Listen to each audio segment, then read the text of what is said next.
Hello, welcome to the channel. My name is Joseph Pith and this is the Pith Take. Now I'm sure that countless millions of people the world over ask themselves a similar sort of question on a daily basis. Why do I even bother? If you live in the UK in 2025, you may feel like you personally ask yourself that question every other minute of every day. Now there's been a lot of news recently of how many thousands of millionaires a year are leaving the UK. Stories of those who have the means to get out doing so and escaping to sort of more salubrious countries. I personally have friends, not millionaires, but friends who have abandoned the UK for greener pastures, shall we say. And that leaves those of us who don't have the means to get out, or in fact don't want to abandon our country. Although damn it, you can understand why right now. This isn't really going to be a video with much of a conclusive point. It's not a rant. It's not even... actually, I was going to say it's not even venting, but maybe it is a bit of venting. But mainly it's just utter exasperation, which I can only imagine most ethically upright people are feeling. You know, people who have a sort of instinctive aversion to injustice. You know, it doesn't sit well with us. We can't really tolerate it. It probably enrages us more than anything else. So let's do a bit of a story. At the age of about 12, I started what I guess would be qualified as a sort of pocket money job, doing a paper round, so newspaper delivery. It was 6 days a week, mornings and evenings, on the same delivery route. And I actually really loved it, as much as you can at age 12. I especially liked the mornings. I delivered around my own neighbourhood, including my own street, and there was just something sort of strangely appealing about wandering around the streets that you usually play in with your friends, but they're silent and empty, and you're aware that everyone you know that lives in these houses is still tucked up tight in their beds. Now I saved my wages. I bought a new bike. I bought a variety of entertaining plastic tat from the market.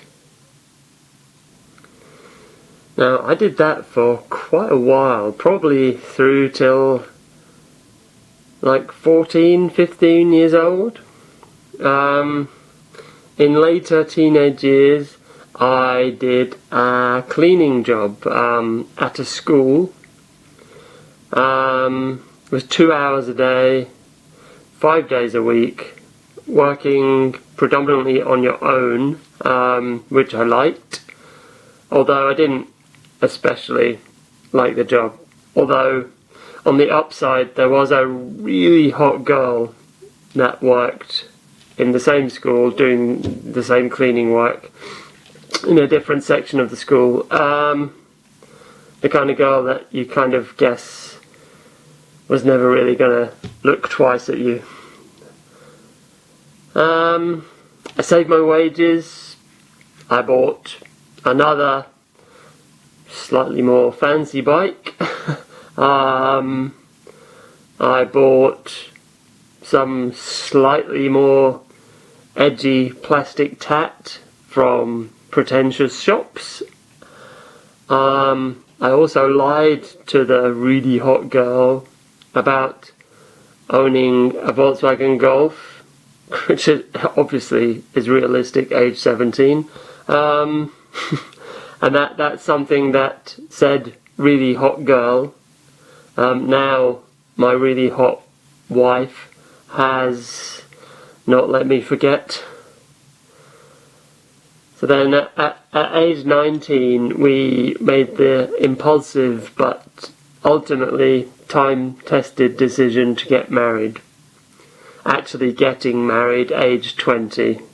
I got a full-time job cleaning, night shift cleaning, 6 days a week, during which time I discovered that nothing messes you up quite so much as night shifts do. And I actually loathed it. And I love cleaning, which is a strange thing to say, but I do. Then for the next 10 years I worked just a lot of different jobs. In retail, I do this, don't I, quite a lot. In retail, offices, construction, the postal service, which for those non-UK residents is the Royal Mail, graphic design, landscaping, IT, almost everything and anything you could think of other than any kind of military service. While I did bounce around a lot of jobs, I did eventually settle, and in my last employed position I was there for around 10 years, but there just came a point where there was other contributing factors, but you know, there came a point where that sort of 9 to 5, I've just had enough of it, and I retrained and set up in a trade, which is what I'm still doing now and have been doing for the last 7 years. You should definitely assume that whilst I was bouncing from job to job, my wife was doing, well, she wasn't doing the same actually. She established a very good career and worked incredibly hard. Certainly harder than me most times, and definitely for a particular period. Anyone who was a postman in the late 1990s could probably attest to the fact that it wasn't the most strenuous of jobs. So we got married very young, well, particularly by today's standards, we got married very young. For the first 18 months of our married life, having never lived away from home, we moved into a rented, mould-infested garage, literally a garage. And while we were living there, we saved a deposit to buy a home. We got a mortgage on a tiny 2-bedroom terraced house that had actually been derelict for about 10 years. It didn't have a kitchen, it did not have a bathroom, it had no heating system, barely a window or door that was intact. One whole wall of the property had to be rebuilt, and it had a concrete air raid shelter out the back. It's what we could afford at the time, and we cheerfully moved in with our extensive furniture collection of 2 beanbags and a bed. That's my cat meowing. Just there. So we moved into it literally was a derelict property. And then over the course of about 5 years, we poured every spare penny we had into slowly making it livable by sort of normal people's standards. The millennium came and went, probably more anticlimactic than your average New Year. Not a bug or apocalypse in sight. And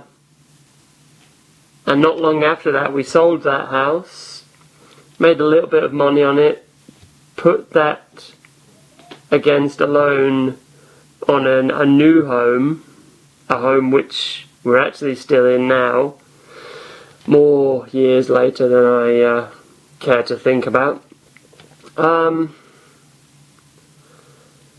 But over that time we both found jobs and lost jobs. We panicked about paying bills. We always managed. We probably bought more plastic tat that we didn't need. We certainly paid insurance that we never claimed on. We owned various incarnations of similarly falling apart vehicles that we paid tax on. We paid every other form of tax the UK government could conjure up. We made friends, we lost friends, we drifted apart, we thankfully came back together, but at no point... There's my cat. But at no point in all of that, even in our most desperate financial straits, did it occur to us to do anything other than work harder to fix it. We have quite unintentionally lived lives what feels like heavily unreliant on the state. We've also, I would guess, paid in far more than we'd ever taken out.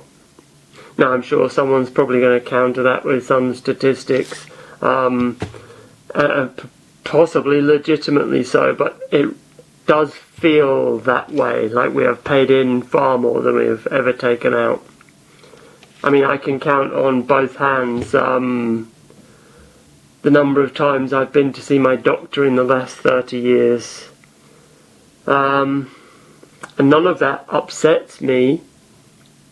None of that makes me angry. In fact, I would rather we ended up where we are via that route than any other. And I'm sure there's countless other people whose lives' path has taken a similar course.